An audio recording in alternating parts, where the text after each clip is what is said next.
Alright, well, I am coming to you doing an AEW Dynamite review from this past Wednesday. I'm a little behind. Um, yeah, I'm like really behind.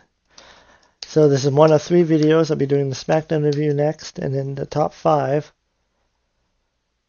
I had a really busy week, and this week is going to be really busy, and I'll try to do these reviews. So, let's get on it.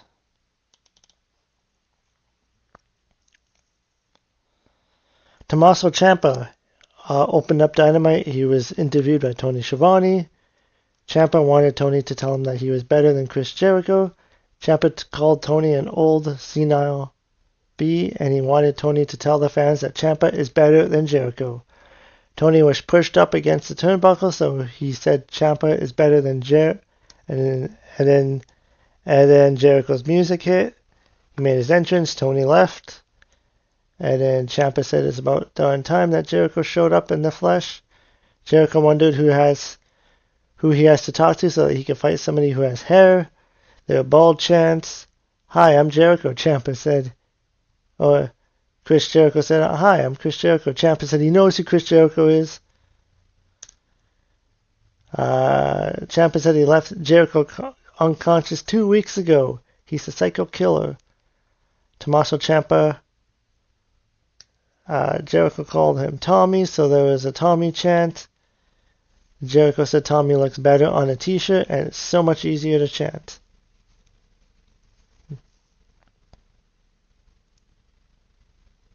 So there was a bit of comedy in this feud.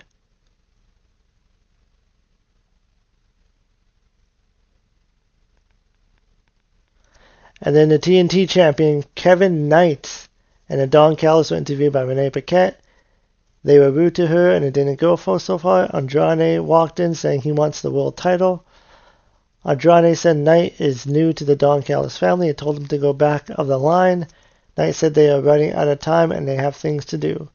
Knight told Andrade to watch how they handle business. Callis told Andrade he's getting his title shot since Don gave him his word. Andrade didn't seem thrilled. Jon Moxley made his entrance to the Continental Champion in his hometown, and he faced Shane Taylor. This went 13 minutes. This was the usual Jon Moxley style match with a different kind of opponent. Jon Moxley spends most of the match selling to make it look like his opponent has a shot to win, but of course Moxley came back to win. Taylor obviously had no shot to win here. I thought Taylor's a guy who should be featured on Dynamite more.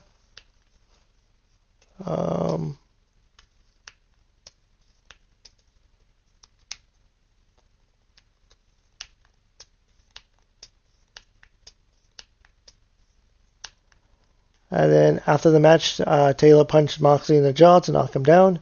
Taylor was given a belt, so he attacked Moxley with belt shots. They're members of Shane Taylor's promotions at ringside. So for anybody who doesn't watch Ring of Honor, Shane Taylor's mostly featured on Ring of Honor, and he has a stable over there.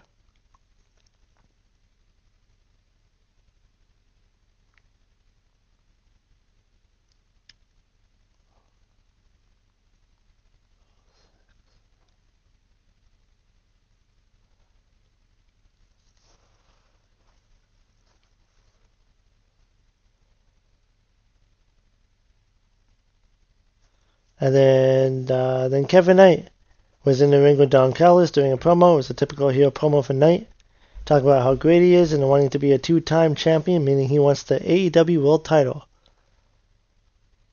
Knight called out AEW World Champion MJF. Instead, the former AEW World Champion Darby Allin attacked Knight from behind with a skateboard. Allin did a promo saying he hopes New York was worth it, and Allin ran away because the Don Callis family was chasing him. I still don't know about Knight turning heel. I don't know what the purpose was.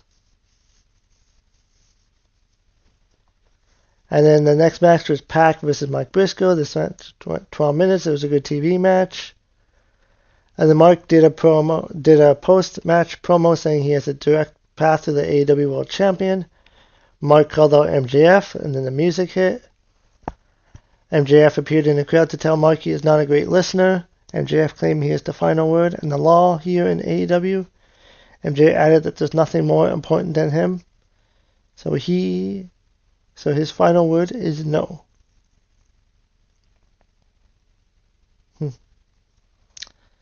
So MJF said that Mark has friends, but MJF said that friends are liability.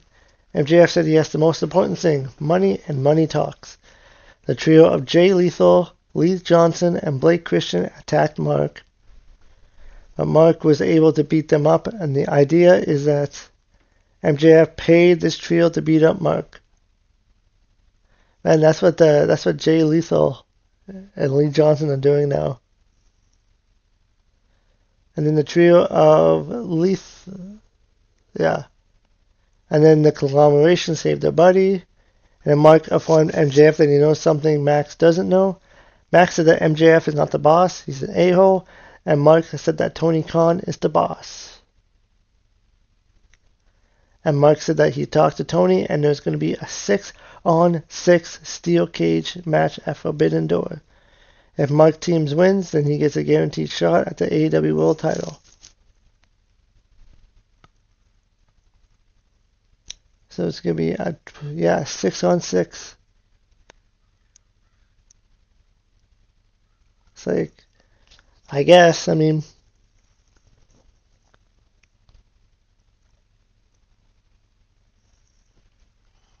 and then Andrade made his entrance for singles action and stared at MJF because Andrade wants the title shot. AEW and WWE is so different. WWE, they barely have any contenders for the titles. Versus AEW, where there's like contenders. They have a bunch of contenders just lined up, ready to go.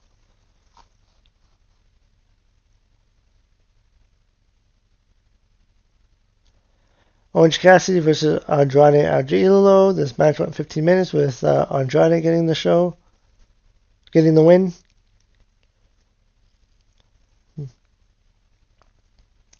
Will Ospreay was shown getting his win over Mike Davis on Dynamite last week, and Will's fiance Alex Winter was emotional after losing last week and hugged him, so Will pushed the camera away.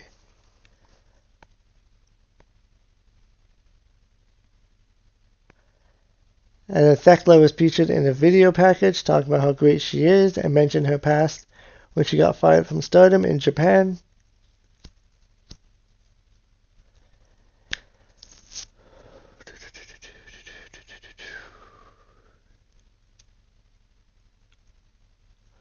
So this next match was Sky Blue versus Maya World.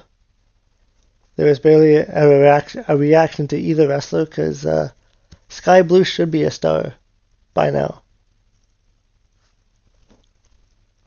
She's an AEW original.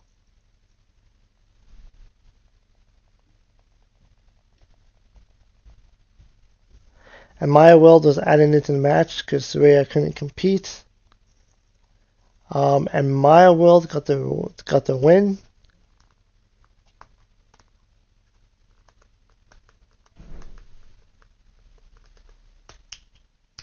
So I thought Sky Blue was going to win. Maya World is a Ring of Honor talent. So I was surprised that she got the win.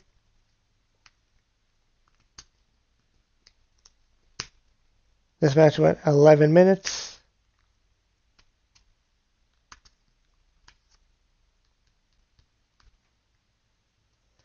But she did get the win, and then her brother passed away recently over the last week, so it was an emotional time for her.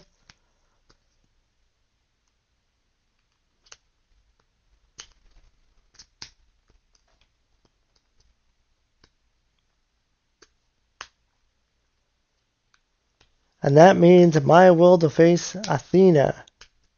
in the semifinals. And Mercedes Moné is facing Hasuki.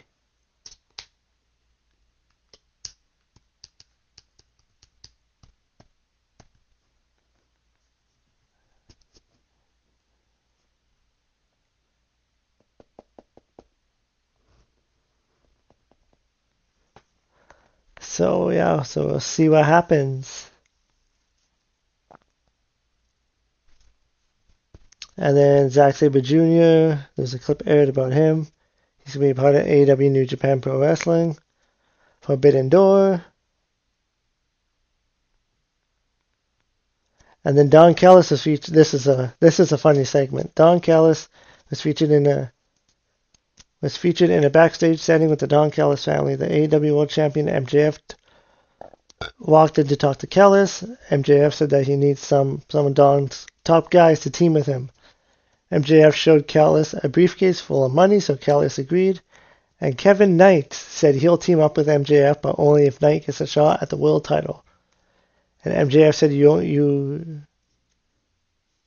got it. And MJF said if Knight loses, then there's going to be no more rematch.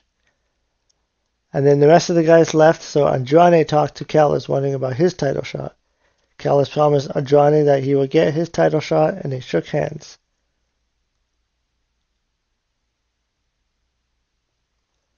As if he knew Don was lying. So Swerve Strickland vs. Brody King was the main event. This was a really good match. As expected, this match went 15 minutes. Swerve Strickland got the wins. That means he'll face Will Ospreay in the finals. That will be at Forbidden Door on the 28th, which will be a really good match. Oh, the 28th. That'll be working. So, that was Dynamite.